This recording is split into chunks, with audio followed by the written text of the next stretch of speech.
Шинэ 7 хоногийн мэнд Game Point podcast-ийн шинэ дугаар та бүхэнд хүрэхэд бэлэн болсон байна. Game Point podcast ерөнхий ивент тэтгэгчээр Social Pay ажиллаж байгаа. Энэ үеийн турш бидэнтэй хамт байгаа. Social Pay-д дахин талархснаа илэрхийлье. Social Pay та найз аваад урьдчилан найзан таны урилгыг хүлээх юм бол тойр хоёулаа Apple Pay, Google Pay гэдэг дэлхийн хүн бүхний гар утсанд хэрэгжилж байгаа энэ төлбөр тооцооны системийг хэрэглэх боломжтой болно гэдгийг дуулгахад таатай байна. Ингээд Game Point podcast-ийн шинэ дугаараа эхлүүлцгээе. Бизнес эрхлэгч иргэн болон байгууллагууд Голомт банк EasyPay-ийн посоор хүлээн авсан орлогынхоо 100 төгрөг тутамдаа 1 оноо цуглуулаарай. Харин цуглуулсан оноогоороо 2 өрөө байр iPhone 17 гар утасны шагналтай суглаанд оролцож, эсвэл дараах шатлалын дагуу купон авах боломжтой. Таныг 2 өрөө байрны шагналтай посын урамшуулалт аянд урьж байна. Голомт банк. Game Point podcast-ийн шинэ дугаарыг Елиотосод Сан Францискогоос ял та бүхэнд хүргэж байна. Та бүхэн подкастыг Premier Sports-ыг сууг болон YouTube channel-аар зэрэг хүлээн авч үзэж байгаа. За, NBA-ийн шгшээ цуврал маань үргэлжлэн явагдаж байна. Энэ цуврал маш олон хүний бодож ирснээс хамаагүй илүү өсөлтөөнтэй гоё цуврал болж байгаа гэдэгт бол би хувьдаа итгэлтэй байна. Өчигдөр San Antonio Spurs баг цувралын 3 дахь тоглолтод эхний 2 тоглолтод талбай дээр хожиж чадаагүй баг айлын талбай дээр очиод тэр ширүүн хатуу хөгжүүн дэмжлэг ихтэй алдартай ордноос нэг тоглолтыг авч чадна гэдэг бол үнэхээр NBA-ийн шгшээ цуврал ямар гоё болж байгааг л илэрхийлэмж боллоо. Ингээд цуврал 2-1 боллоо. Гэхдээ өчигдрийн тоглолтод яг юу болчихоо гэдгээс хоёлаа яриага эхлэв. Мэдээж энэ NBA-ийн финал болж байгаа учраас бид 2 минут бол хангалттай энэ сэдв дээр бол байгаа гэж бодож байна. За яг өчигдрийн тоглолтын дээр ингэж бодсон. Ер нь бол эхний 2 тоглолтын дээр яагаад хоцсон бэ гэдгээ New York Knicks мартсан гэсэн гэх юм уу? Эсвэл арай ондоо сагсан бөмбөг тоглоё гэсэн юм уу? Ямар ч гэсэн эхний 2 гейм дээр хоцсон яг тэр сагсан бөмбөг ерөөсө тоглоогүй. Яагаад гэдгийг бол би одоохондоо мэдэхгүй байна. Ерөөсө уг нь бол эхний 2 тоглолтын дээр юу Spurs хэцүү байсан бэ гэх юм бол offense дээр чинь defense дээр чинь Wemby рүү дайрагдсан юм. Ер нь бол Wemby маш их ажилласан, маш их ядраасан бохгүй. Тэгсэн чинь 3 дахь тоглолтын дээр ерөөсөө New York Knicks ерөөсөө нэг л талаар хитрхи ISO бол тоглоод байсан. Ерөөсөө бөмбөгийг ерөөсөө ингэж тойруулахгүйгээр ерөөсөө нэг тал руу оролцсон. Тэгээд Spurs тэр нь бол хамгаалахад хамгийн амархан байсан болов уу гэж бодож байна. Тэгээд багаараа маш муусайсан тоглолтын эхлэлийг маш муу эхлүүлсэн New York Knicks талбай эзэн баг гэхэд бол итгэмээргүй. Тэгээд Mike Brown rotation дээр маш том алдаа гаргасан юм бол гэж бодсон. 3 дугаар үе дээр жишээ нь Jordan Clarkson, Landry Shamet, Jose Alvarado гэсэн 3 хүн талбай дээр нэг дор айгүй удаан тоглосон. Яг тэрэн дээр уул нь бол эхний оноо авч чадахгүй хутсан тий. Эхний хагас өнгөрөө 7 онооны давмгаалтай эхлүүлж 3 дугаар үеийг эхлүүлж байхад тэрэн дээр ер нь бол тэр давмгаалаа алдахгүй дээрэс нь юу гэдэг тоглолтын харьцааг ер нь уцсах боломж байсан байхгүй. Тэгсэн чинь тэр лайн апыг айгүй удаан явуулсан. Тэгээд OG Anunoby тэр энэ тоглолтод 3 дахь тоглолтод үнэхээр юу гэдэг хот байсан те. Үнэхээр гал насцсан гэж ярьдаг штэ. Тийм тоглолтыг үзүүлчихсэн. Яг тэр үед нь айгүй удаан суулгасан. Тэр бол тоглолтын хөв зайд айгүй өндөрөөр нөлөөлсөн болоо гэж би бодож байна. Тэгэхээр Karl Anthony Towns энэ тоглолтод бол маш муу ч яг ерөөсөө offense дээр ерөөсөө оролцоогүй. Тэгэхээр тэр олон ISO тоглоод байсан л тэр нөлөөсөн болов гэж. Ер нь бол эхний 2 тоглолтын дээр бөмбөг маш сайн юу гэдэг тойрсон тулдаа үүргийн тоглогчноо сайн тоглосон Karl Anthony Towns, Jalen Brunson-ээс одууд нь сайн тоглосон байхгүй. Яг тэр зүйлээ ерөөсөө 3 дээр хийж чадаагүй л гэж миний хувьд хараад байна. Мэдээж San Antonio Spurs баг зүгээр байгаагүй. Хамгаалтанда тэр баг зэрэг өөрчлөлт гаргасан. Jalen Brunson дээр double team очоод дахгүйгээр хамгаалсан гэх юм уу. Нэгсэндээ Wemby арыг нь даацсан. Wemby double team очихгүй хоёрын голд зогсоодсэн гэх юм уу. Баг зэрэг зүйл өөрчлөгдсөн. Гэхдээ энэ хамгаалтыг Oklahoma дээр бас их хийсэн л дээ. Тийм учраас шин зүйл бол байгаагүй. Гэхдээ өмнөх хоёр тоглолтоос ялгаатай энэ. Гэхдээ миний нэг анзаарсан зүйл бол би нэг өөрийнхөө хуудсан дээр ч бичсэн. Гэхдээ миний анзаарсан зүйл арай өөр. Арай өөр гэдэг нь за яг хөө чинийхээс үгүйсэх зүйл алга. Гэхдээ арай өөр гэх нь би одоо илүү хувийн чанартай энэ бол зөвхөн миний харсан үнцэг шүү. Сурлын 2 дахь тоглолтын дараа хин финалийн MVP болох вэ гэдгийг яригдчих гисэн баггүй юм. Inside the NBA нэвтрүүлэг дээр хүртэл яригдаа Charles Barkley, Karl Anthony Towns үнэхээр магтмаар энэ залууд цэцгийг нь одоо тий нөгөө баяр хүргээ цэцэг өгдөг шүү дээ.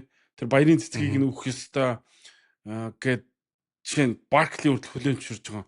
Яг энэ зүгээр жишээ байхгүй. Яг ийм яриа хэдэн зуун давтагдсан. Америкийн хэвлэл мэдээллүүдээр тэгэнгүүт шүү дээ. Би цувралын 3 дахь тоглолтын эхнээс юу харсан бэ гэхээр Jalen Brunson-аас за би халаад өгье гэдэг тэр юу харсан байхгүй. Би халаад өгье. Тэгэд ямар юм хаана очиж ундаг гэхээр хин нэгэн ганцаархнаа төлөвлөгөө боловсруулж ихснээр л юм ундаг гэж би хувьдаарсан. Тэгээд өчигдрийн тоглолтод Karl Anthony Towns тоглохын дээр маш хангалтгүй байсан л да. Гэхдээ Karl Anthony Towns-ыг хангалтгүй байлгасан хүн Jalen Brunson байхгүй. Яг тэгэж өгчих боломж дээр өмнө дээр өгөхгүйсэн байхгүй. Би энэ дэр бол баг зэрэг хувийн өрсөлдөө явагдчихлаа гэж харж байна. Яг тэр үед юу бодогдсон бэхээр бид нэр за ингэж хүмүүс ингэж бодож байгаа юм. Юу яриад байгаа юм чинь баг хожих нь чухал үстэй. Яг тийм.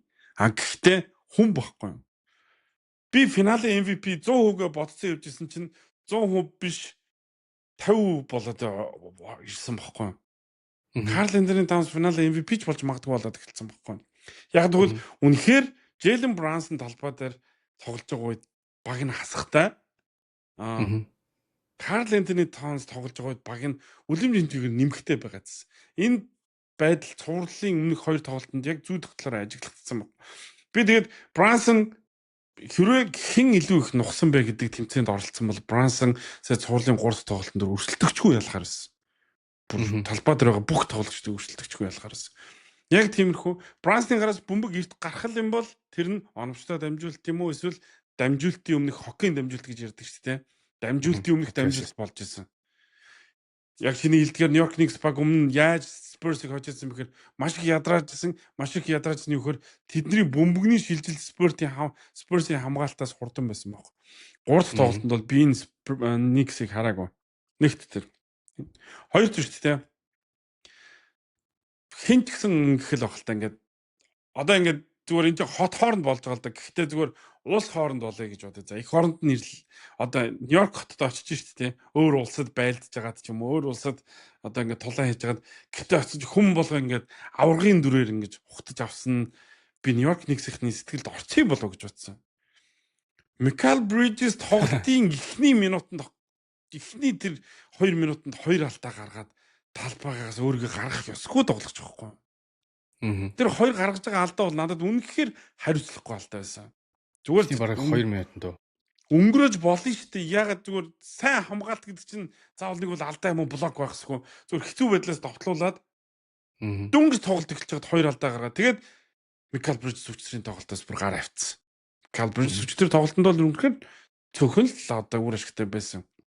Гэт энэ хоёулаа нэг зөвхөн Нью-Йоркийн талаас яриад байгаа. Яа гэх юм бол Нью-Йорк өмнөх 2 тоглолтод хожицсон учраас тийм илүү байцсан учраас. Favorite баг нэсэн. Favorite баг нэсэн. Тэгээд 3 дахь тоглолтын ялах ёстой баг нь байсан гэдэг утгаараа. Тэгээд Mike Brown-ийн хувьд яг чиний тэр нэг rotation дээр тэр 3 тоглогчийг өстэй OG Anunoby биш өөрчлөрөө Clarkson, Landry Shamet, Deuce хэмжээ. Тийм тэрийг хамт ингэж талбай дээрх удаан байлгана гэдэг чинь хэн нэгэн илүү байхгүй наа гэсэн үг. Би тэр тоглогчид OG Anunoby гэж харж байна. OG Anunoby 13-аас 9 гэж давталсан шүү дээ. Тэгж яхад OG Anunoby 40 минут тоглосон чи яах вэ тийм биз дээ. Тийм шүү дээ. McBride ямар хэрэгтэй байсан бүүм тэгээд Landry Shamet өчтөр хасах 20 үс талбай дээр хасах 20. За энэ бүхнийг ингээ харъя. Болчих гэдэг. Karl Anthony Towns нөгөө нэг тоглолтын эхнээс зарцаад эхэлсэн учраас тоглоход оролцохгүй байж байгаа. Towns өчтөрийн тоглолтод тардаа 10 товтлсон байхгүй. Тэгэхэд Jalen Brunson 25 давталж байгаа. Окей, Jalen Brunson 25 давталх бол энгийн үзэгдэл байж болно. Гэхдээ Karl Anthony Towns 10 давталж болохгүй. Яагаад гэх юм бол өчтөр өмнөх 2 тоглолтын Karl Anthony Towns дунджаар 19 оноо авчихсан бол өчтөрийн тоглолтод 11 оноо авч байгаа байхгүй. Энэ 8 оноо өчтөрийн хожигдол байхгүй. Karl Anthony Towns-аар явдаг юмнууд яваагүй. Тэр давталгаан дээр оролцоогүй учраас илүү хамгаалахад амар болоодсэн. Нөгөө нэг Wemby-гийн хамгаалж чадахгүйсэн Karl Anthony Towns-ыг New York Knicks-ийн өчтөр хааш нийж вэ? Сэтгэл зүгээрээ тэд хитрхи тавьшилсан гарч ирсэн. Сэтгэл зүйн алдаа тэд гаргасан. San Antonio Spurs-ийн хувьд өчтөрийн тоглолтод хожих эрхтэй баг нь San Antonio Spurs байсан л гэж хэлмээр байна. Тийм. Тэгээд уусаа San Antonio Spurs баг стаалтах юм байхгүй юм чинь гэсэн маягтай тоглож ирлээ шүү дээ. Ер нь бол нэлээд физикал тоглосон. Хийсэн алдаануудыг харахад Wemby-гийн тэр одоо үндэсний бүх юм хийж илээ. Jalen Brunson дээр шилдэж дарж илээ. Castle ч гэсэн те. Castle хийсэн алдаа, Carter Bryant хийсэн алдаа гэх. Ер нь бол нэлээд физикал хүн одоо юу гэдэг хүчтэй алдаануудыг хийжсэн. Тэгээд тэр нь бол New York Knicks-ийг ер нь жоохон шоконд оруулсан болов. Яг энэ гейм 3 дээр ер нь л тим юм хүлээгээгүй байх гэж бодоод байгаа. Тийм тэгээд гэхдээ стил чинь тэгэл 2-1 дөрөвд гейм дээр харин New York Knicks заавал хожих ёстой болж таарч ин л да. Энэ хурдан хай гэвэл хурдан хай гэвэл нөгөө талаар San Antonio Spurs баг хожиг гэж бол цувралын дөрөвт тоглолтод хожчих юм бол тэд энэ жил авраг авах боломж нь дахиад гараад ирнэ. Яг бол цуврал favorite болж 2 тэг байж байгаа. Тий 2 тэг байж байгаад 2-2 болоо. Тэгээд бүр өрсөлдөгчийн талбаас тавд тоглолч өөрийнхөө талбай дээр гэдэг чинь тэдэнд ялах маш том боломж гарч ирнэ гэсэн үг байхгүй. Тэгэхээр яг цувралын дөрөвт тоглолт бол одоо чухалгүй тоглолт гэж байхгүй л да. Саяны тоглолт ч гэсэн маш чухал байсан. Гэхдээ дөрөвт тоглолтын ач холбогдол бүр илүү болчихж байгаа сая ихийн хоцснороо. San Antonio Spurs хоцснороо. Тийм. 3 дахь тоглолтын дараа Mike Brown хэвлэлт ярьслах өгтөө яг нь физикал тоглуулсан тэд нар ч алдаа хийсэн бид нар ч алдаа хийсэн. Гэхдээ яг адилхан ингээ физикал тоглож байхад яагаад 2 дугаар хагаст New York Knicks 8хан юу тийм free throw шидэд чөлөө шидэл шидэд San Antonio Spurs баг 24-ийг шиддэм бэ гэдэг асуудал гаргаж ирсэн л дээ. Тэгээд хүмүүс ч гэсэн ер нь бол шүүлтийн асуудал бол маш их шүүлтийн асуудал дээр маш их шүүмжлэлтэй байна л да. Гэхдээ миний бодлоор яг шүүлтэн дээр болж New York Knicks хожигдсан гэж бас ярмааргүй. Тэр олон утгагүй алдаанууд ялангуяа 3 дугаар үе дээр гарч ирэнгүүтээ маш олон утгагүй алдаанууд хийгээд айгүй хурдан нөгөө бонус асцсан шүү дээ нөгөө юу. Багийн алдаа дөрөвстэй шилжсэн. Тэг багийн дөрөвстэйс болсон. Тэгээд тэр чинь ерөөсөө тоглолтын хэмнэлийг удаашруулсан. Айгүй олон зогсоол, айгүй олон чаленж дуудаал, айгүй олон фри throw шидээл. Тэгэнгүүт Wemby эхний 2 тоглолтын дээр тоглолтын сүүлээр ядраадсан байхгүй юу? Энэ тоглолтын дээр ерөөсөө ядраагүй. Тэр юмнууд чинь ингээд Spurs-ийн боломж олгоод байгаа хөх. Тэгээд талбай дээр байж тэгээ энэ олон хайптай, өндөр хайптай тоглолтын дээр ижиж New York Knicks нь хариуцлахгүй, өөрсдөө л хариуцлахгүй байсан л гэж миний хувьд бол хэлмээр байна. Хин шүүлт төвд шүү дээ. Би зөв хэлмээр байна л да. Гэхдээ шүүлт хэзээ 50-50 байдаггүй л да. Альж тоглолтын дээр. Гэхдээ шүү дээ. Шүүгчнэр бас хүн бохгүй. Шүүгчнэр бас хайпер чад энэ одоо тийм нөлөөнд автчихад байна гэж бодоод байна. Тэр ямар нөлөө вэ гэхээр хин нэгний нөлөөлж байгаа нөлөө биш. Зүгээр San Antonio Spurs Oklahoma City Thunder гэдэг 2 багийн өрсөлдөөн ч юм биш тийм. Бүтэн 2-7 хоногийн турш энэ биг ингээд дөргөөцсөн бохгүй. Яг тэр одоо контакттай янз юм та. Яг тэр өрсөлдөөн дээрээс гарч ирсэн багийг арай илүү үнэлээд байна уу гэж би шүүгчнийг хараад байгаа. Арай илүү үнэлээд. Яг гэх юм бол яг ижлэх нөхцөл байдал дээр New York Knicks-д алдаа үлээчээд Spurs түлээхгүй байгаа нь бас үнэн. Гэхдээ яг энэс болоо хожигдсон үг үгүй мэдээж үгүй. Баг зэрэг зөрүү гарсан. Гэхдээ New York Knicks өөрсдөөсөө болж хожигдсон. Тэдэнд хожих бүрэн боломж байсан. Тоглолтыг 50 эхлүүлсэн. Хэн нэгэн хожиж өгөх тэднэрт хожил авчирч өгөх гэж байгаа юм шиг хүлээгээдсэн. Юу хүлээгээдсэн би мэдэхгүй. Тэгээ хитрхийн хувийн Микал Бриджес өчигдөр хараа. Микал Бриджес талбай дээр байхад нэмэх 11-тэй байгаа байхгүй ууг нь. Гэхдээ Микал Бриджес өчигдөр 30 минут ч талбай дээр байгаагүй. 2 хоон авсан. Энэ чинь асуудал хаана байсан гэхээр Нью-Йорк Никс өөрсөнд нь байсан баг. Гол хоёр тоглогч нь шүү дээ. Микал Бриджес, Карл Андерийн 5-2 гэдэг чинь. Энэ хоёр нь ингэж тоглохоор ч одоо хожоогүй байх шалтгааныг өөртөөсөө хайсан дээр юм болоо. Тэрнээс шүүлт бол худлаа хэлэхгүй Сан Антонио Спурс давуу талтай байгаа нь бол үнэ. Гэхдээ арайч Оклахома Сити шиг OKC юу шиг бол биш ээ. Унсан болгонд нь алдаагүй биш. Тэр бол тэр цуурлыг ер нь дахид дурсамарч гэн. Тэр одоо ингээд дуулсан байгаад нь баярлаад явж байгаа чинь дахиад орж ирээд байх юм.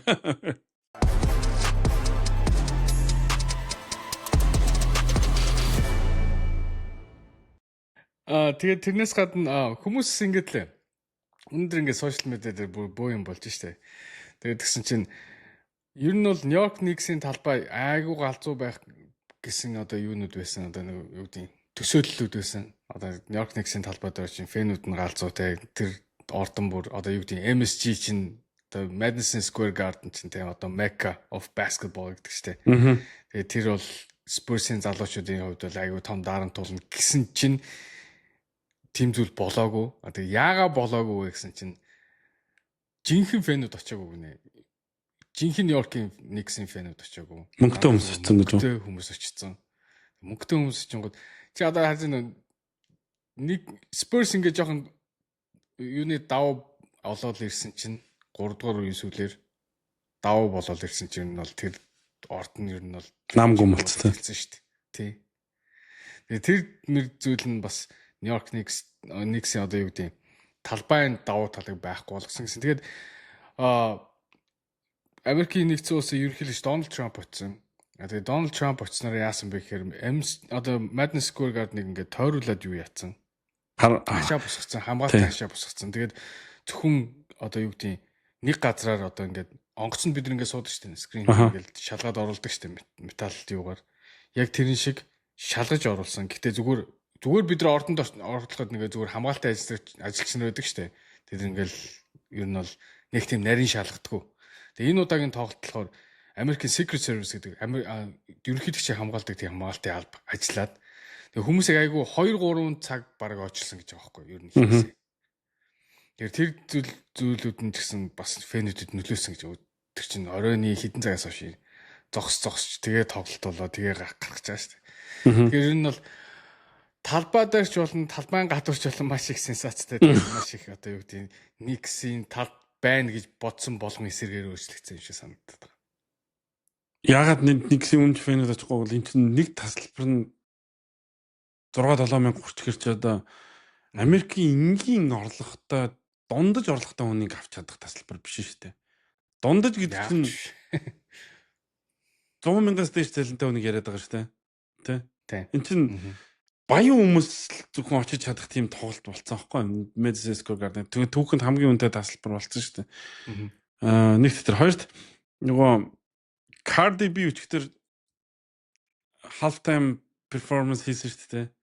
Тэгээд Cardi B Нью-Йорк юм шиг гон тийм үү. Тийм учраас halftime явуулах тийм учраас юу яаж байгаа байлгүй. Дуулуулж байгаа байлгүй. Тэгсэн чинь Cardi B өчигдөр тоглолтын дараа ерөнхийлөгч Дональд Трамп бирж нөгөө ордонд тоглолт үзсэн чи яг нэг юм сургуулийн хичээлийн захирал эрхлэгч ирсэн байгаа юм шиг ингээд нэг тийм эвгүй мэдрэмжтэй байсан гэж хэлсэн мэт мэдээж олон талаараа нөлөөсөн баха. Өнөөдөр Шамс мэдээлж ерөнхийлөгч Дональд Трамп дараагийн тоглолтод ирэхгүй юм байна. 3 дахь дөрөвт тоглолтыг үзэж магадгүй гэдэг юм мэдээлэлтэй байсан бол 4 дахь тоглолтод байсан ямар ч байсан ирэхгүй гэж байгаа юм байна. Тэгэхээр саяных шиг нөгөө юм төрийн өндөр хамгаалалт болсон тийм нэмэлт одоо юу гэдэг үйл ажиллагаанууд ямар ч байсан 4 дахь тоглолтын дээр бол болохгүй нь бол тодорхой юм байна. Гэхдээ шүү дээ тэр нь ч хийхэд амарх. Сонин шүү дээ. Diana Fox-ийн яагаад Madison Square Garden дээр ирж байгаа Нью-Йорк Никсийн тоглогч нар дарамт аваад тэнд тоглож байгаа Spurs-ийн залуучууд их чөлөөтэй тоглож байгааг би ерөөсөй ойлгоогүй шүү. Талбай дээр тоглож байгаа багч бүр харин хүснээрээ тоглоод хүснээрээ алдаж болдог ч гэсэн чинь эсрэгээр байсан. Тэгэхээр би бол өчтөр Spurs Knicks-ийн дасгалжуулагчийн баг тоглогч нар сэтгэл зүйдээр маш том алдаа гаргасан л гэж харсан. Гагам нэг талаараа одоо жоохон дарамт байж магадгүй шүү дээ. Ер нь бол тэр одоо талбай дээр орж байгаа хүн болгон $4-5 мянган аваад ирсэн. Төлөөд ороод ирсэн. Хүн болгон жоохон тэрнээс дээш штэ хадраа хамгийн баг Хамгийн хямдхан шүү дээ. Тий. Тэгээ тийм хүмүүс үзэж байгаа гэж бодохоор бас тэгээд заавал хожиж шүү гэж бодохоор бас жоохон дарамтлах нэлээд прешертэй тоглосон л баг миний бодлоор.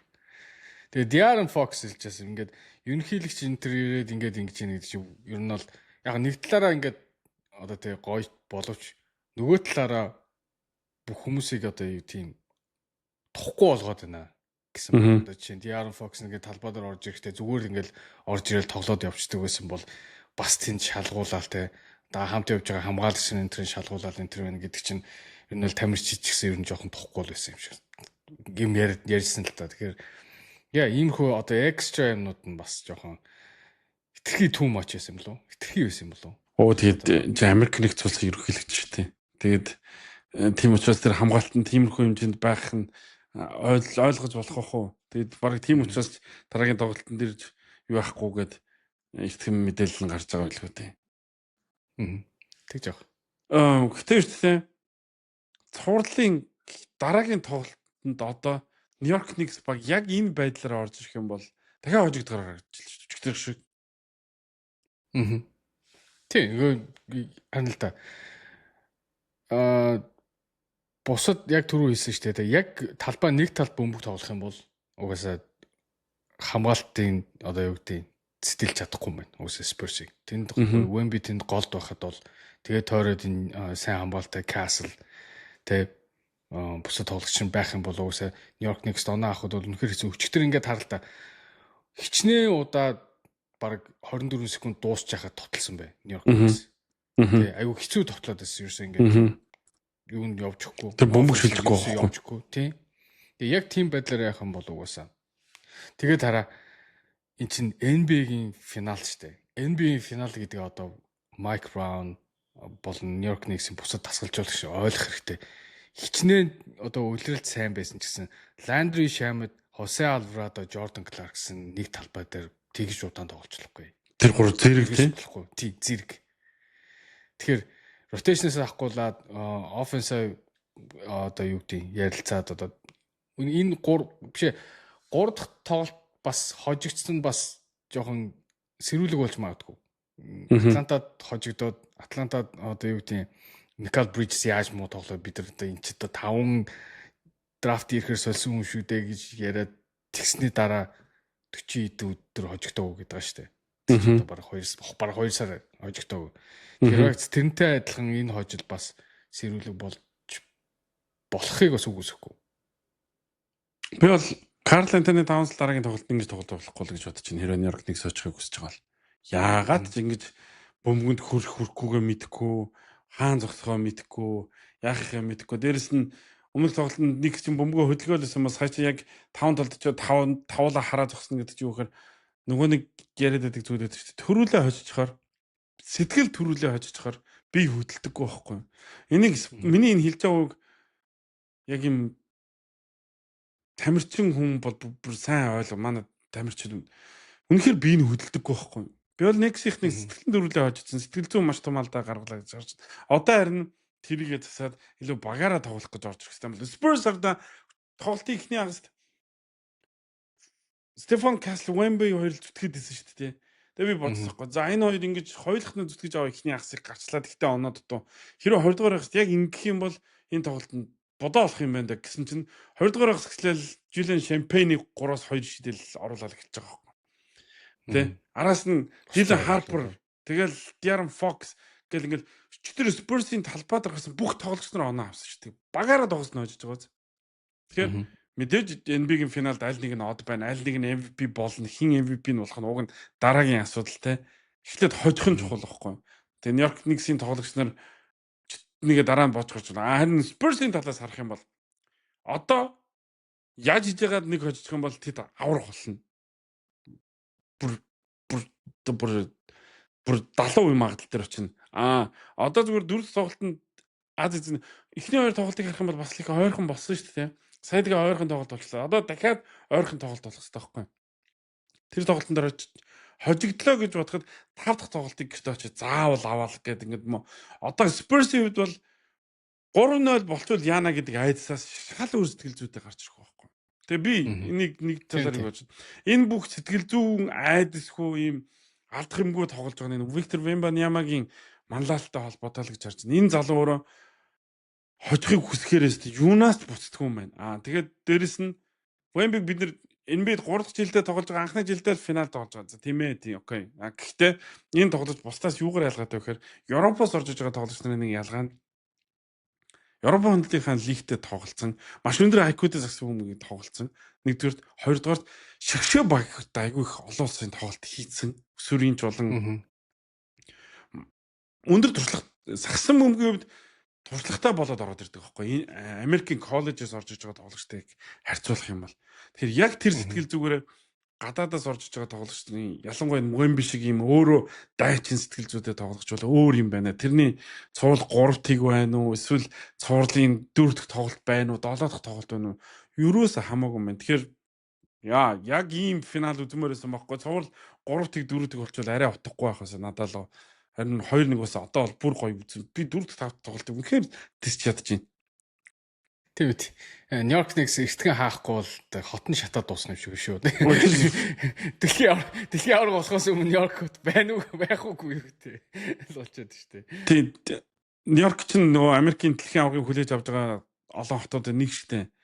Тэгээд нөгөө Нью-Йорк хотын захирагч чинь бүр ингэсэн байл штэ. Дэлхийн аваргын тоглолт эхлэх гэдэг гэсэн чинь бид нар одоо Никсийг энэ цувралыг эртхэн дуусаасаа л гэж залбирч байна гэсэн юм шүү дээ. Тэгэхгүй бол өчигдөр тэр Нью-Йорк Никс хожигдсон чинь гадаа нь байгаа фэнүүд Spurs-ийн өмсгөлтэй фэнүүдийг барьж авч зодоод өмнө самуун дигдээгээд 21 хүн гимтэж 5 цагдаагийн офицер бас гимтсэн гэнэ. Бүр хот нь эмх замбарга алдсан байлээ шүү дээ. Хотын жоохтой нэг хэдэн дүүрэн зүйлүүд дээ. Хоёр дахь тоглолтын дараа 2-0 болоод 3 тоглолт эхлэхээс өмнө Нью-Йоркт гин тэргийн гаралт нь багасчлаа гэсэн чи өчтөр баг буцаад амар огцон өссөн баг гэж бодоод байгаа шүү дээ. Тэгээд Нью-Йорк Никс-ийн фэнүүд ондоо гэдгийг өчтөр ингээд харсан бох юм бол хүмүүс. Би одоо яагаад ондоо гэж яриад байна гэхээр яг хөө LA гэсэн том хот заяа. LA Нью-Йорк хоёр шал ондоо хоёр хотхгүй юу? Шал ондоо гэдэг нь амьдралынхаа хэм маягаар. За. Хараа.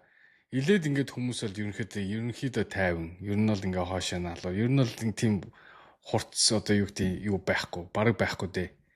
Тэнгүүт Нью-Йоркийн амьдралын хэмнэл маш хурдан.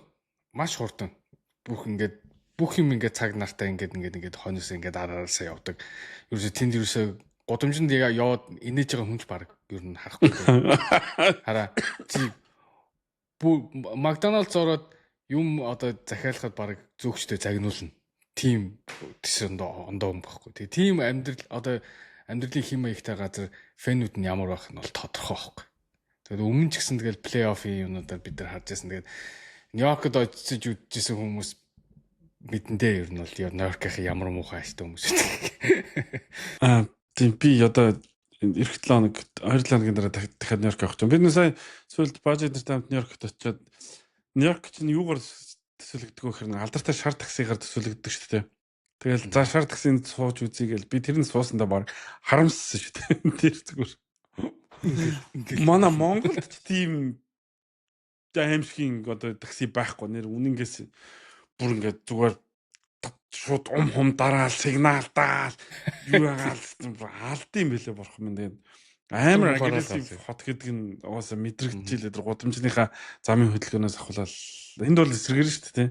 Би нэг хүлээгээл за та яв л гэдэг болохоос тэгэж урдуурн дайрдаг. Нью-Йорк бол амар юм лээ бурхан.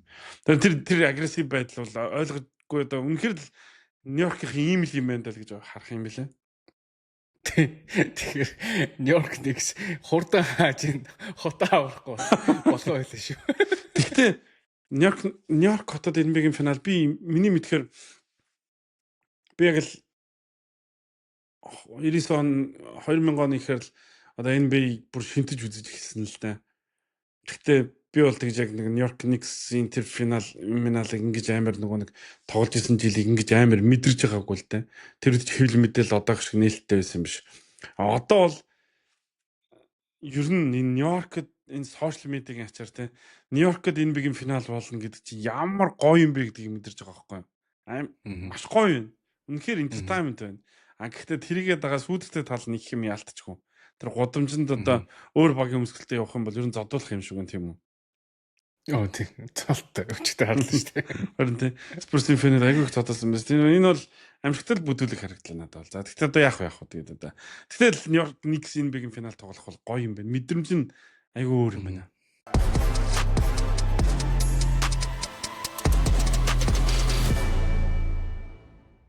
Game Point podcast үргэлжлэж байна. Подкастын ерөнхий ивент тэтгэгчээр үе мөнчний шингэн доктор Joint Movement Colcosamine ажиллаж байгаа. За Colcosamine гэдэг энэ одоо бүтээгдэхүүн маань үе мөчөнд за тэр ялангуяа өвдгөнд хамгийн хэрэгтэй байгаа тэр шим тижээлийг зөөлөн эд болон шүрмэс тэр хэрэгтэй бүх зүйлд өгдөг учраас заавал гимсний дараах биш. Заавал хүндэрсний дараах биш. Гимтлэхээс өмнө урьдчилж сэргийлдэг сэргийлж хэрэглэхэд зориулагдсан учраас энэ бүтээгдэхүүнийг бид Game Point podcast-ийн зүгээс санал болгож байгаа юм шүү.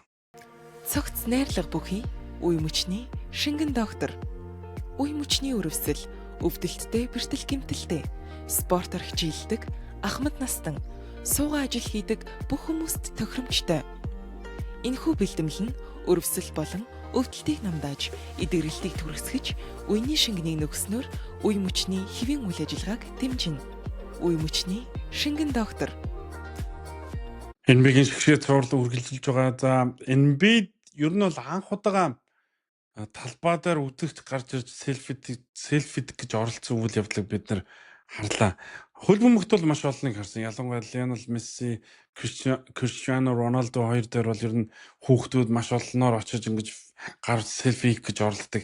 Харин сагсан бөмбөгийн талбай дээр тэр ялангуяа өндөр хамгаалалттай, өндөр зохион байгуулалттай явдаг NBA-гийн талбай дээр ийм зүйл анх удаага боллоо. Нэг фэн гарч ирээд Виктор Вембаняматай селфи хийх гэж оролдоод тэр селфинж бүтлгүүцсэн ер нь бүтэлтэй зүйл болоогүй. Тэгээд тэр үзэгч болон өөр нэг яг тийх гэж оролцсон нэг үзэгчийг нэгсэндээ хоёр үзэгчийг NBA-гийн бүх орднуудад орох эрхийг нь бүх насаар нь хассан гэдэг шийдвэрийг NBA-гийн хэвлэлийн төлөөлөгч мэдгдсэн байгаа. Бүх насаар нь хассан. Одоо энэ яг юу гэсэн үг вэ? Бүх насаар нь NBA-гийн ордонд орох шийтгэлийн орох эрхийн төтгөл зүйлнэдэг.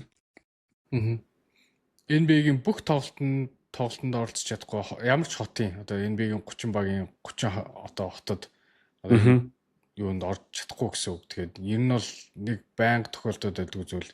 Ер нь NBA яг банддаг зүйл байна. Гэтэ бандахтаа ерөөсө тухайн хотод ч юм. Одоо жишээ нь San Antonio Spurs-ийн талбай дээр янз бүрийн зүйл болсон бол зөвхөн тэр талбайгаас нь бандах гэсэн юм байдаг. Гэтэ яг энэ дээр бол NBA энэ юг байныг тавьсан. Тэгээд хүмүүс ингэж тэгэл төсөө уйлгаал дахиад орчих юм шүү.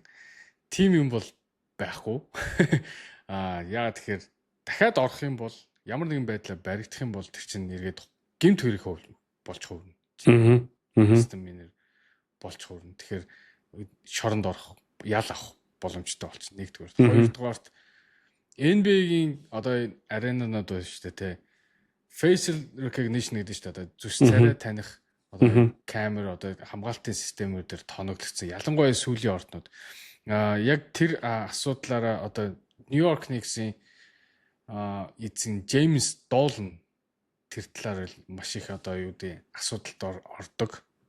Ялангуяа хэвлэлийнх нь одоо тэрийг бол нэлээд шүүмжлэлтэй хандаг. Яа тэгэхээр Доолн ер нь бол Америкт одоо тийм хүний зүс царай уншдаг одоо ингээ юу гэдэг хувийн мэдээллийг авдаг одоо юугаараа бараг анхдагч юм шиг байна.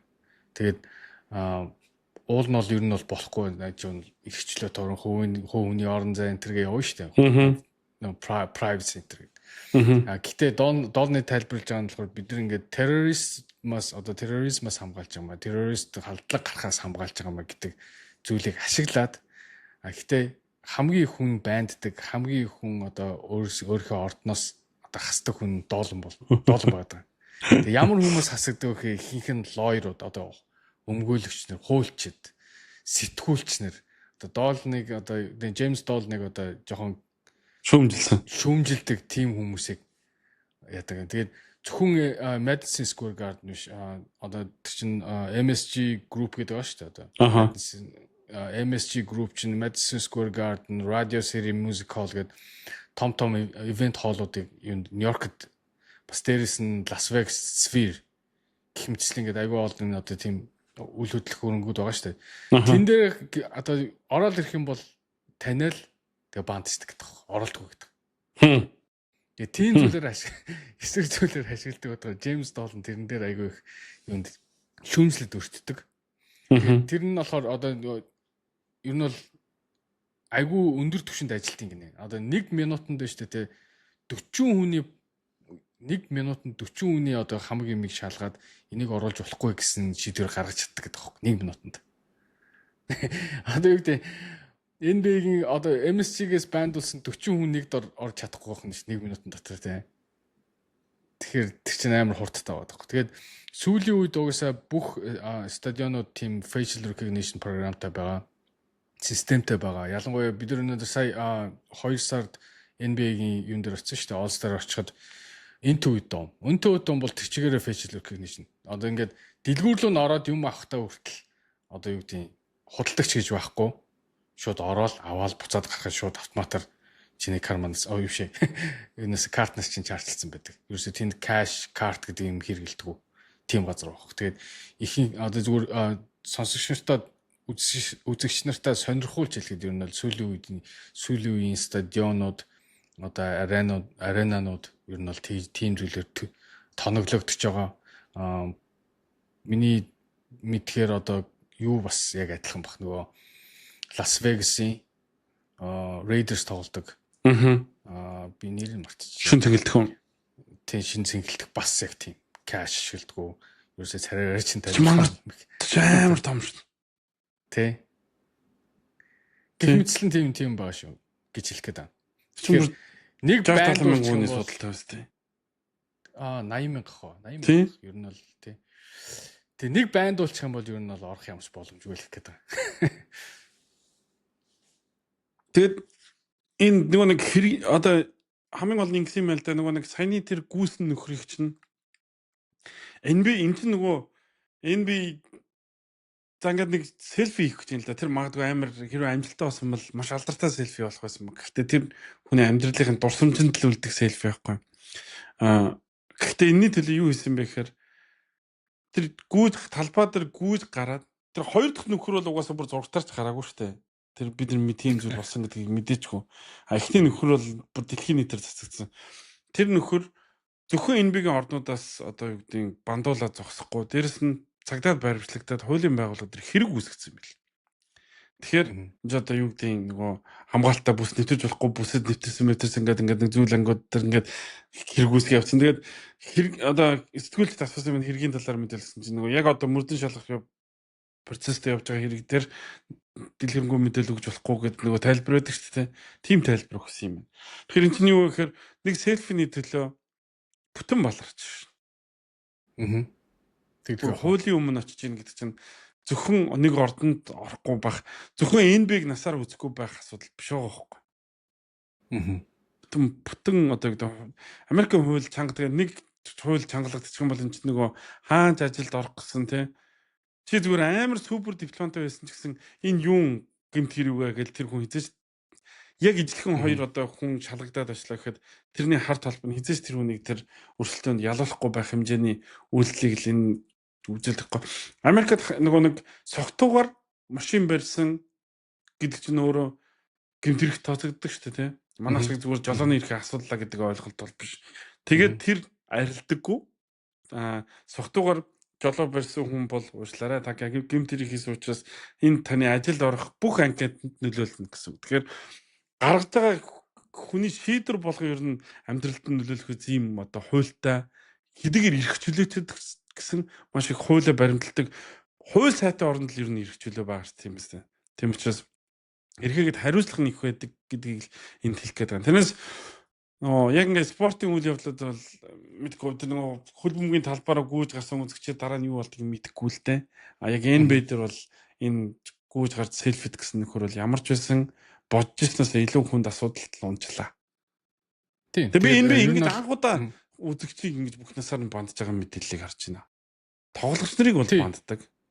Яг би бас хараад үзлээ л дээ ер нь баан яад ингээд гэсэн чинь үзэгч нар гэж юусаа гарсангүй тэгээд зөвхөн тэр юм шиг байна. Тэгээд бусад lifetime ban гэхээр Don Sterling байгаа. Don Sterling Clippers-ийг хүчээр заруулсан Don Sterling дахиж NBA-д ортуулахгүй гэсэн юг Adam Silver гаргаж ирсэн бид нар санаж байгаа. Clippers эзэн.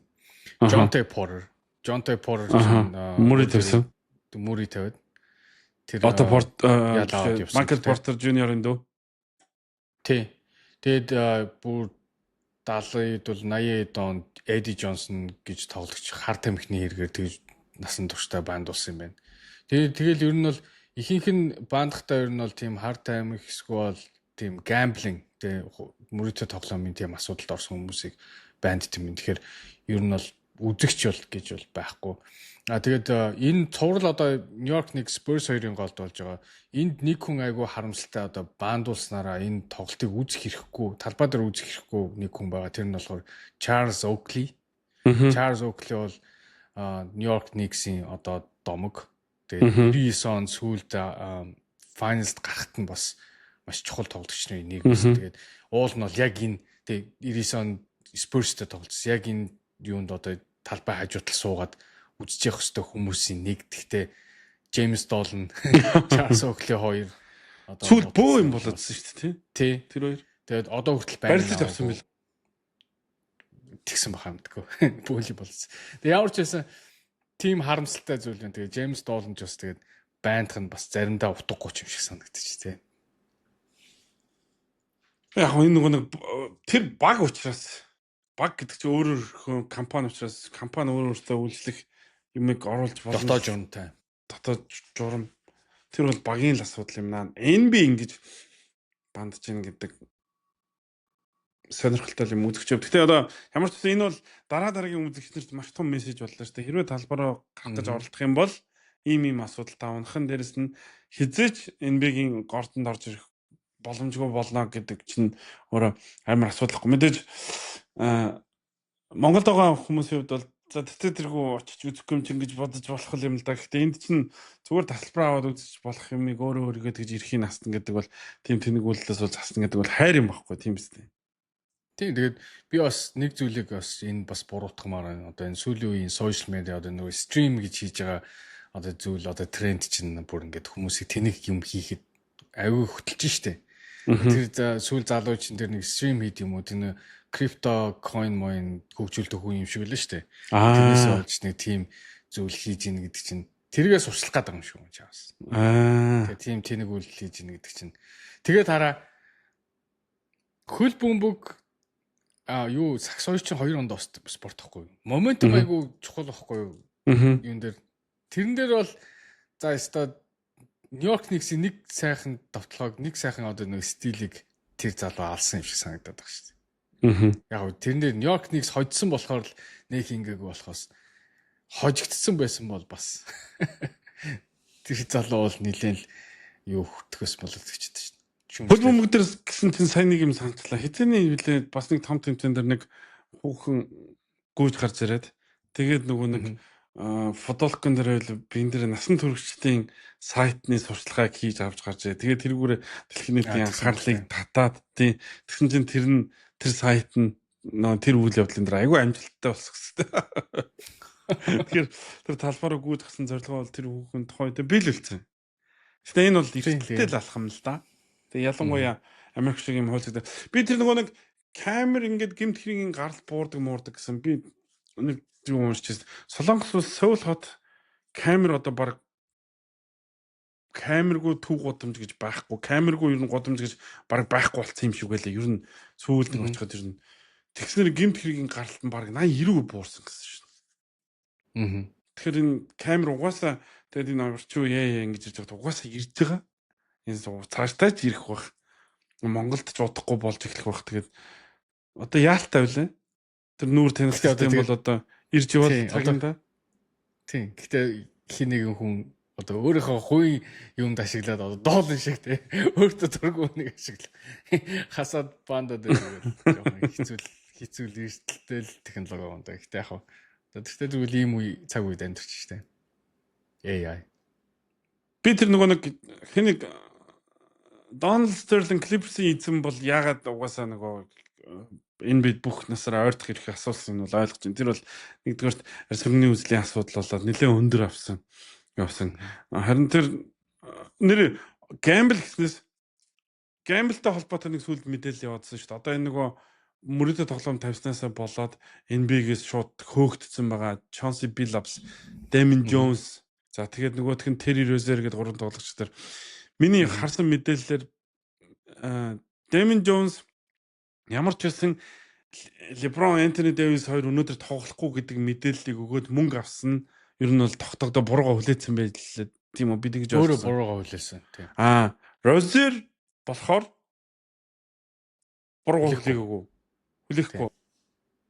Тэгэд нэмээд тэр чин прокуророо би зүг ойлгосон буруусан. Нэмээд прокуророо хахуулах гэж оролцсон гэж. Авилгал өгөх гэж оролцсон.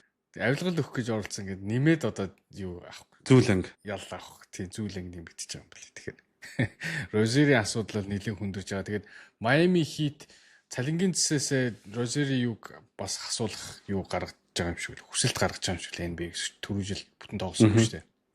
Тэгэхээр Розерийн цалин өгөхгүй тэгээд дээрэс нь такс баг л те Miami чинь такс баг шүү дээ. Такс төлөхгүй тал руугаа орж магадгүй юм шиг л. Ямар ч гэсэн тэр нэг яригдаадсан асуудал нь ер нь л үнэн болж таарж байгаа шүү дээ. Эхнээсээ хүлээн зөвшөөрөд эхэлж байгааг бодоход. Тэгээд одоо Terry Rozier тэр нөгөө нэг Rozier чинь ямар тоглолтод л эрт гимтэж гарч явсан гэдэг тоглолтын дээр мөрөдө мэдээлэл эрт өгөөд тэгээд өөрөө эрт гарч явсан гэж буруудгаад байгаа шүү дээ. Тэгээд Rozier жилийн одоо хэдэн сая долларын цалиндаа тоглож үлээ те. Тэгэхээр тэрнийхээ би нэг мэдээлэл үнсэн тэр мэдээллийг задлаад ингэж эрт гарч явсныхаа хариуд $100,000 л авсан гэсэн. $100,000 төлөө хэдэн 10 сая долларын 20 сая штэ. Карьерээ ингэж эрсдэлд оруулах гэдэг бол миний мэдих хамгийн тэнэг үйлдэл гэж хэлмээр байна. Тэгээд одоо яа их өөрөө л хийсэн юм чинь хариуцлагаа өөрөө л үрэх бах та.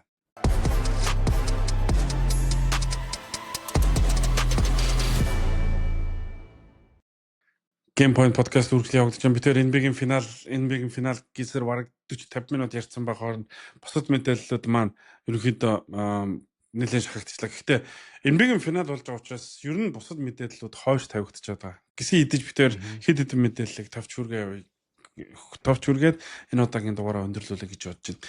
Giannis Antetokounmpo дээр хамгийн сүүлийн мэдээллээс од бидэнд хаваалцаач. Giannis Antetokounmpo ер нь бол Miami Heat руу явах боломж айгүй өндөр байгаа. Miami Heat-ийн тавих сандал нь ер нь бол одоо зах зээл дээр хамгийн өндөр байгаа гэсэн мэдээллүүд ер нь гараад байгаа. Гэхдээ Giannis болохоор Miami Heat руу явахгүй байж магадгүй жоохон одоо юу гэдэг тэр санаанд айгүй тийм дургу байгаа юм бэлээ. Яагаад тэгэхээр Bam Adebayo, Giannis Antetokounmpo гээд тэгээд цаашаа өөр тоглогч байхгүй. Бусад тоглогч нь их одоо дажгүй тоглогч нь юу гэдэг Tyler Hero, Jaime Jaquez, Kelly Oubre энтэр нь явчихаар тэр баг ямар ч юуг өрсөлдөх чадваргүй болчих магадгүй гэдэг учраас ер нь Giannis явах тэр санаанд бол нэг тийм дуртай байгаа биш гэсэн. Гэхдээ л яг одоо өнөөдрийн байдлаар бол зах зээл дээр Miami Heat хамгийн өндөр үнийг төлж чадна гэд байгаа. Тэгээд хэрвээ Miami Heat Giannis-ыг авчих бол Kawhi Leonard-ийн араас явна гэсэн тэмдээ байна. Гэхдээ би тэрийг одоо яаж болгох юм бол гэж гайхчлаа одоо.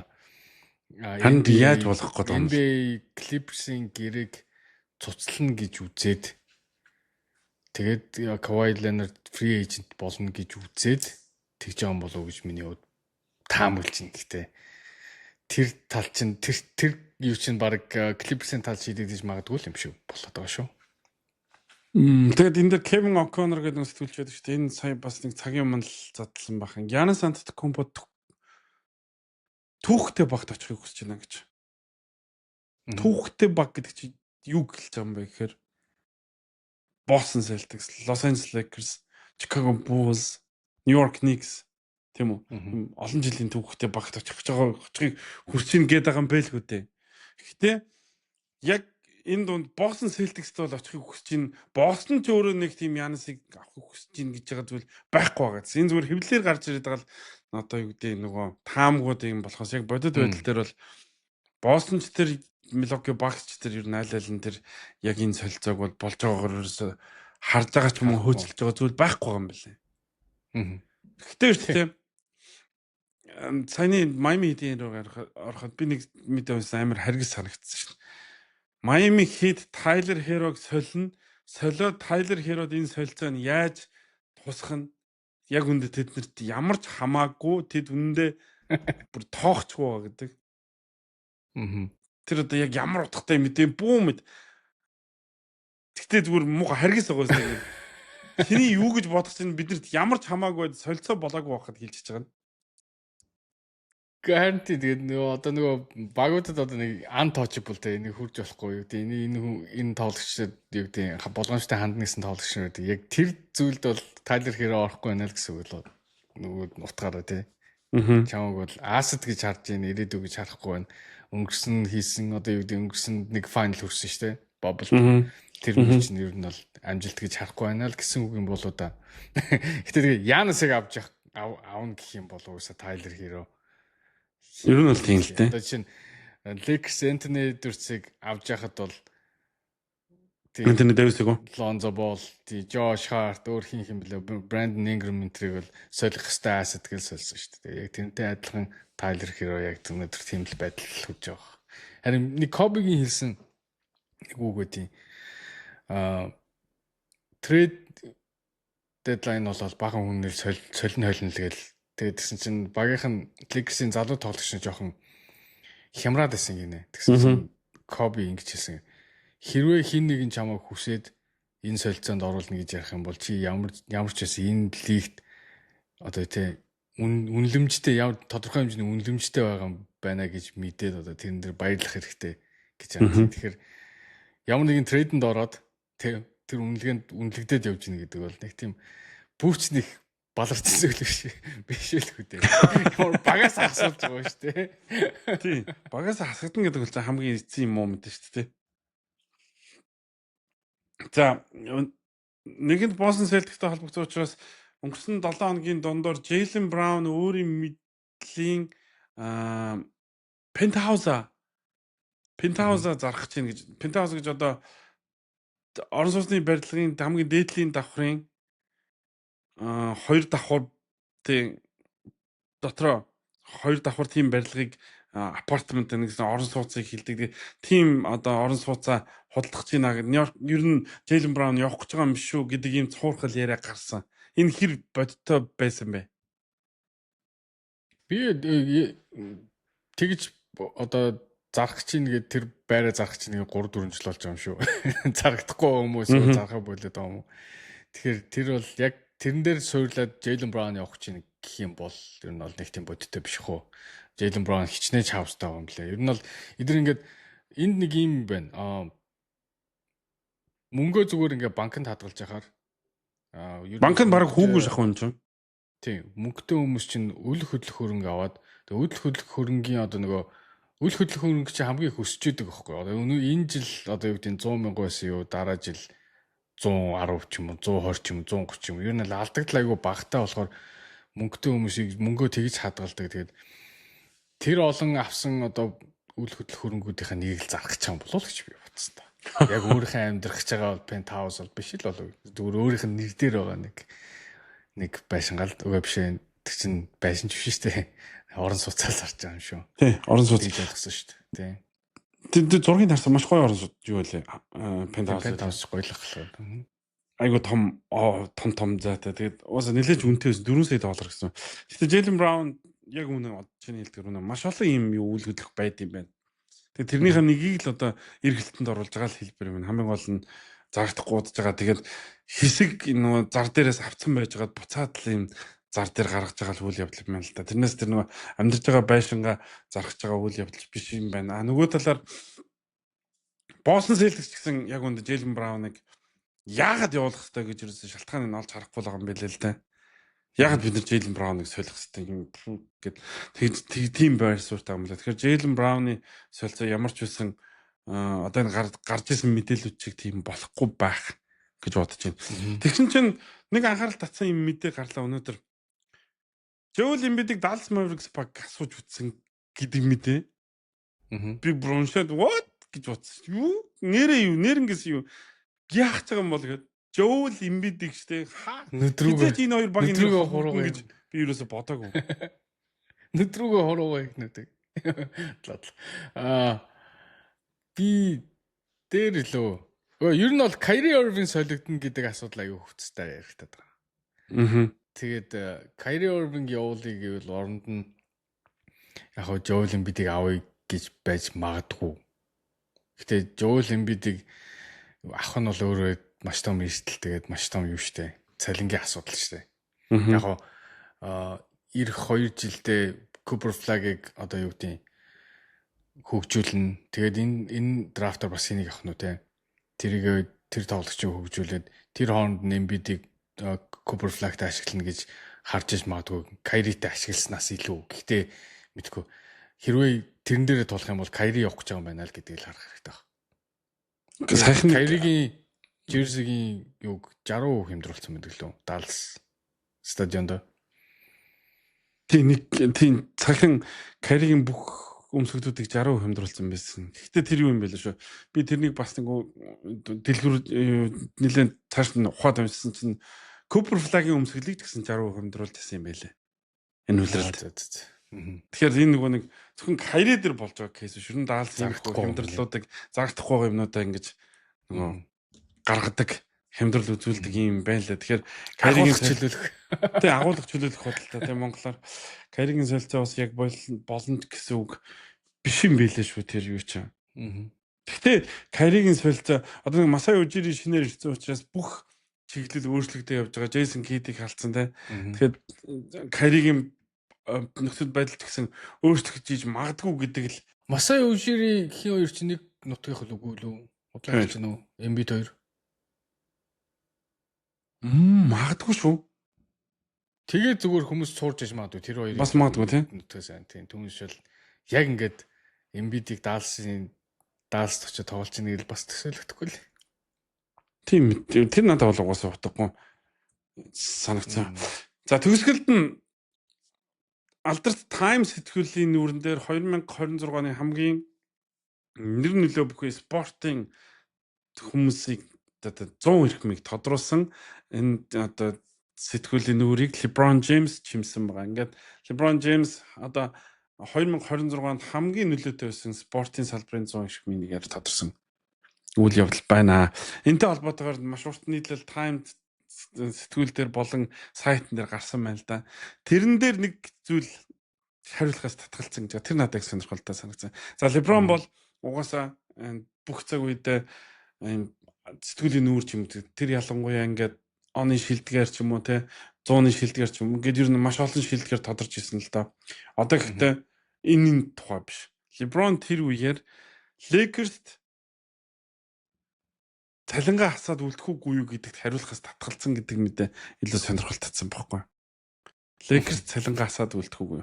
Тэгээ яг одоо өөртөө одоо нөгөө Las Vegas дэх бооцооны компани бооцоо гаргагч нар ч ингээд юм болгон дээр магадлал гаргаж сууж идэг шүү дээ.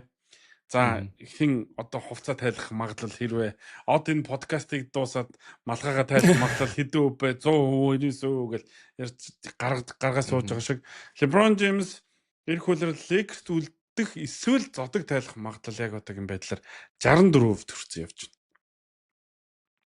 Энэ донд Golden State Warriors баг бас ороод ирсэн явж байгаа 10%-тай эрх хөлөрл түүний баг байх магадлал.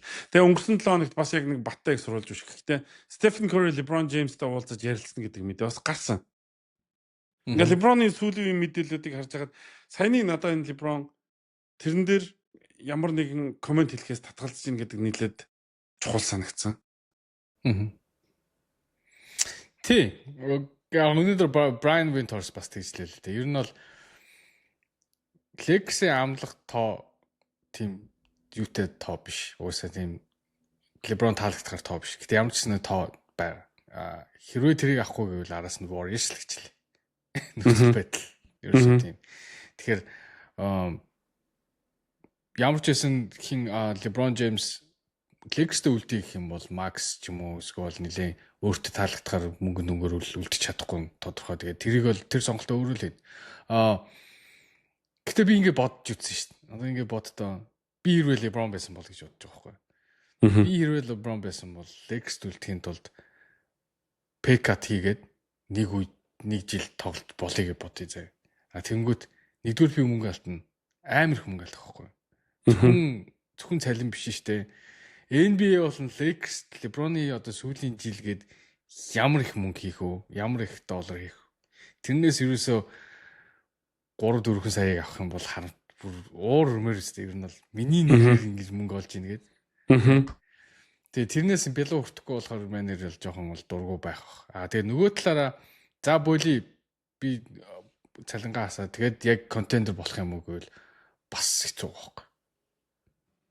Тэгчтэй. Яг одоогийн байдал. Тийм. Тэгэхээр бол LeBron бол одоо нөгөө шийдвэр гаргахад бол хэцүү л байгаа. Тэгээд нөгөө талаас өшөө олон одоо сонголт байсан Cleveland-д очно гэдгсэн чинь нөхцөл байдал Cleveland бүр л игүү болж штэ сая юу плей-офф тожчихсны дараа.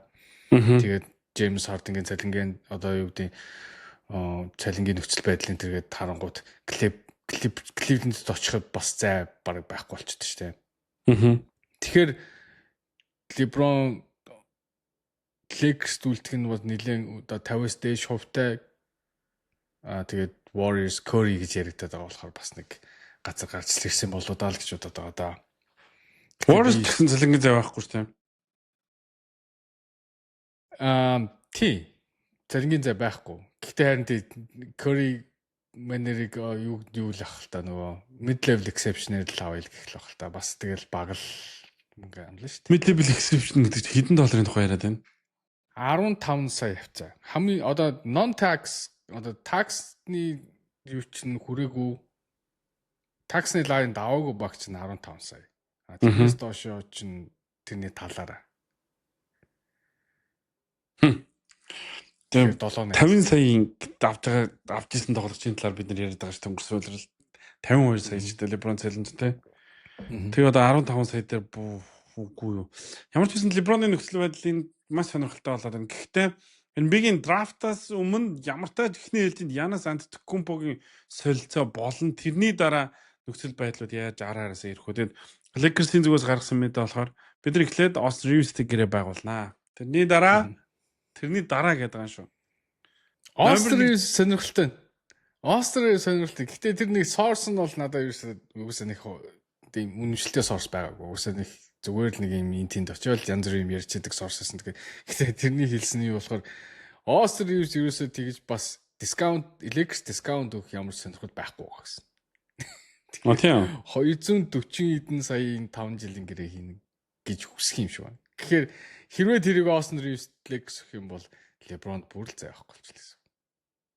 Тэрийг Lakers угаасаа Austin Reeves өгөх юм бол тэр бол утгагүй байхгүй. Тэр бол үнэхээр утгагүй юм болно. Үгүй байлаа гэд Austin Reeves-ийг бас алдах чинь бас л утгагүй л дээ. Үгүй л бас утгагүй л дээ. Тэгээд Luka дээрээс нь ингээд юу яагаад ирсэн байгаа. Pressure өгөөд LED pressure өгөөд эхэлсэн байгаа тий. Яа, бид одоо харъя да. Тэгээд энэ зам бол маш сонирхолтой зам болно. Сая OKC-гийн Sam Presti бас нөгөө ярьцлага өгсөн байлээ. Нөгөө хэвлэн баг орлуулсан байлээ. Тэрэн дээр нэг юм хэлсэн шүү. Бид нар Shea Tomgren-ыг угаасаа солих ямарч боломжгүй юм байлээ. Янсыг солино гэдэг асуудал яригдахгүй бол угаасаа нөгөө хоёр дахь апрыг давж байгаа болохоор угаасаа тэр чинь Янсыг солих ямарч боломжгүй болчих юм байлээ. Тэгэхээр харин хэнийг авч үлдэх нь бол тодорхой юм шиг байгаа. Hartenstein-ыг үлээ. Hartenstein-ыг авч үзэх тодорхой юм шиг байна. Гэтэ Ludort-ыг харин дахиад дискаунт өгөөч гэж асуух юм шиг байна. Гэтэ Ludort үлдэх үү. Одоо яг том гэрээ хийх цаг дээр үлдэнэ гэж байна. Ludort энэс хойш дахиж том гэрээ хийхгүй юм чинь. Тэгээд Sam Presti бас нэг зүйл хэлсэн байсан. Яг үндэ San Antonio Spurs эсрэг цуврал дээр Shea 6 тоглогчийн эсрэг тоглосон. 6 дахь тоглогч нь сошиал медиа байсан гэж хэлсэн байлээ. Тэр бас надад сонирхолтой санагдсан. 6 дахь тоглогчийг хэн өөр дээрээ дуудсан? Тийм үстэй. Тэр өөр дээр дууцсан хүн л асуудалтай болохоос тэр очисон хүмүүс юм буруу гэж юу аах вэ?